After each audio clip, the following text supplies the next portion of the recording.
ye pasteur David Damele ne église pasteur église protestante évangélique pasteur do. Donc il a fo il n'y a pas mɔgɔ la cogo min na. Donc an b'a fɛ ka an ka nisɔngoya de jira ka kɛɲɛ ni an sigiɲɔgɔn ka degun ye min sera an ma. Donc an kɔni bɛ kɔda la yan. Donc min tun ye an ka tɛmɛsira ni ji tɛmɛsira ye an y'a ye ko an sigiɲɔgɔn ye o datugu. Donc waati tɛmɛlenw na ji bɛ baara min kɛ nin yɔrɔ la tiɲɛ na a tɛ se ka ɲɛfɔ. Wa ɲɛ b'a la an ye baara min kɛ depuis 2020 fo ka na se bi ma ji ye nin yɔrɔ tigɛ fo ka kɛ digɛnbaw ye.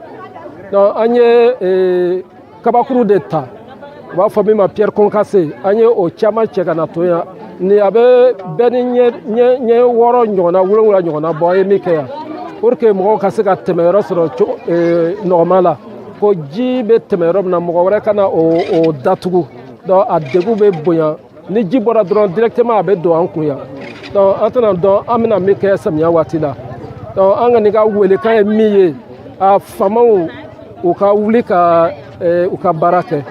Est-ce que an ye église ye an tɛ mankan fɛ an bɛ mɔgɔw kala ɲɔgɔn na mais fɛn o fɛn min bɛ kɛ sababu ye ka mɔgɔw fara ɲɔgɔn na tiɲɛ na an t'o fɛ. Donc comme Ala ye olu de sigi u ka se ka tiɲɛw fɔ mɔgɔ ni ɲɔgɔn cɛ.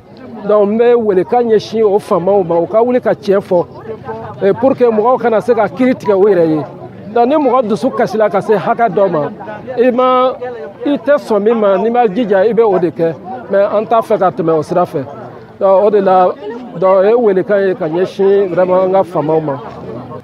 Ne tɔgɔ ye Moïse Dambele ne bɛ batoli kɛ ni église la an filɛ église min da la an bɛ kɛnɛ min kan bi an sigiɲɔgɔn dɔ de nana n'i bɔra église da la dɔrɔn ka fara i nɔman fɛ carré de don min bɛ tɛmɛ église da la mais a nana ka na carré barré a ye carré barreli min kɛ ni ji nana dɔrɔn ji bɛ don église kɔnɔ directement fo pasteur ka so kɔnɔna na.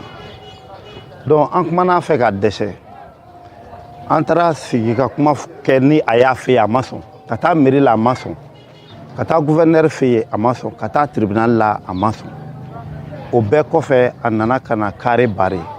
N'i ye jateminɛ kɛ sisan église min filɛ yan église kɛrɛfɛla la tout près école-so bɛ yen école-so kɛrɛfɛ clinique bɛ yen clinique kɛrɛfɛ misiri bɛ yen nin fɛn 4 bɛɛ sirilen don carré nin na ni an balimakɛ nana carré min barré ten.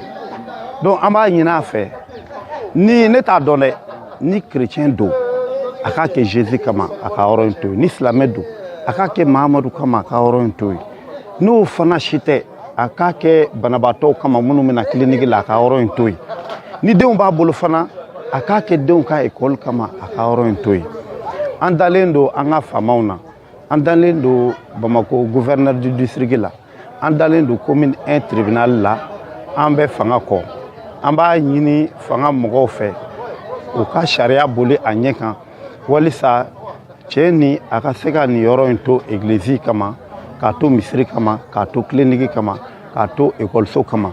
Lotissement bɛɛ la yɔrɔ bɛ di église misiri sugu docteur-so olu kɔfɛ yɔrɔ tɔ caman bɛ yen a bɛ se ka taa olu la mais ni e nana carré barré ka nin yɔrɔ 4 bɛɛ dekun ji bɛ don a yɔrɔ 4 bɛɛ la o ma ɲi nɔ. Donc an jigi bɛ an ka faamaw kan an ka duwabu b'u ye an bɛ duwabu kɛ Ala ka jamana lasuma ani ka jamana lakana Yesu Kirisa Ala denkɛ tɔgɔ la. Et les travaux en pratiquement se sont déroulés la nuit où il a fait amener des forces de l'ordre et usurper vraiment de ces carrés.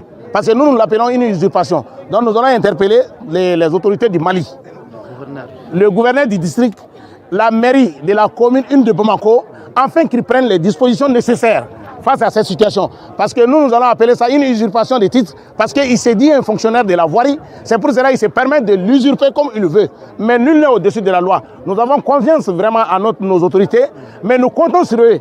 Mais sans quoi nous allons prendre les dispositions nous-mêmes en tant que jeunes de ces quartiers pour pouvoir avoir le lieu de passage pour ces carrés. Donc il faut qu'ils mettent vraiment les décisions de décapitalisation de ces carrés afin que ça soit vraiment un lieu public d'utilisation. Vraiment, c'est ce que nous voulons. Nous interpellons toutes les autorités nécessaires, compétentes, de pouvoir mettre en terme et dans les plus grands délais avant que les saisons de pluie n'arrivent. C'est ce que nous voulons.